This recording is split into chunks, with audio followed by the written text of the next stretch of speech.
எப்பவும் அவரைக்காயில் பொரியல் கூட்டு மட்டும் பண்ணாமல் இந்த மாதிரி அவரைக்காய் தொக்கு ஒரு தடவை ட்ரை பண்ணி பாருங்கள். சுட சுட சாதத்தோடு சாப்பிட அவ்வளோ சூப்பராக இருக்கும். இந்த வீடியோவை சேவ் பண்ணிவிட்டு மறக்காமல் ட்ரை பண்ணி பாருங்கள். இதுக்கு முதல்ல ஒரு பேனில் 1 டேபிள் ஸ்பூன் அளவுக்கு எண்ணெய் சேர்த்துட்டு ஒரு பெரிய வெங்காயம் ரஃபாக சாப் பண்ணி சேர்த்துக்கலாம். ஒரு தக்காளி ரஃபாக சாப் பண்ணி சேர்த்துக்கலாம். இதோட 1 டேபிள் ஸ்பூன் அளவுக்கு இஞ்சி பூண்டு பேஸ்ட் சேர்த்துட்டு நல்லா வதக்கி விட்டுருங்க. இந்த அளவுக்கு நல்லா வதங்கினதும் இதை ஆற வச்சு மிக்சி ஜாரில் சேர்த்துட்டு தண்ணி சேர்த்து நல்லா ஃபைனாக அரைச்சி எடுத்துகிட்டு வந்துக்கலாம். இப்போ வேறொரு கடாயில் 1 டேபிள் ஸ்பூன் அளவுக்கு ஆயில் சேர்த்துட்டு கடுகு, உளுந்து, சீரகம், சோம்பு சேர்த்துட்டு ஒரு கொத்து கருவேப்பிலை நல்லா பொரிஞ்சதும் அவரைக்காயை நீள நீளமாக கட் பண்ணி வச்சுருக்கேன். அதை இதோட சேர்த்துட்டு நல்லா கிளறி விட்டுடலாம். இப்போ இதுக்கு தேவையான அளவு உப்பு சேர்த்துட்டு நல்லா கலந்து விட்டுக்கோங்க. அவரைக்காய் இந்த அளவுக்கு நல்லா வதங்கி வந்திருக்கணும்.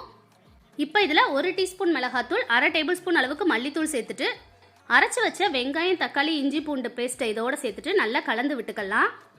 இப்போ இதில் கொஞ்சமாக தண்ணி சேர்த்துட்டு அடுப்பை மீடியம் ஃப்ளேமில் வச்சுட்டு எண்ணெயெல்லாம் நல்லா பிரிஞ்சு வர அளவுக்கு 3 நிமிஷம் நல்லா வேக வச்சு எடுத்துக்கலாம். கடைசியாக மலைச்சாரல் மாதிரி மல்லியில தூவி இறக்கி சர்வ் பண்ணால் அவ்வளோ சூப்பராக அவ்வளோ டேஸ்ட்டாக இருக்கும். நீங்கள் இதை ஒரு தடவை கண்டிப்பாக ட்ரை பண்ணி பாருங்கள். இந்த வீடியோக்கு ஒரு லைக் பண்ணிவிட்டு என்னோட சேனலை மறக்காமல் சப்ஸ்கிரைப் பண்ணிக்கோங்க. பாய்.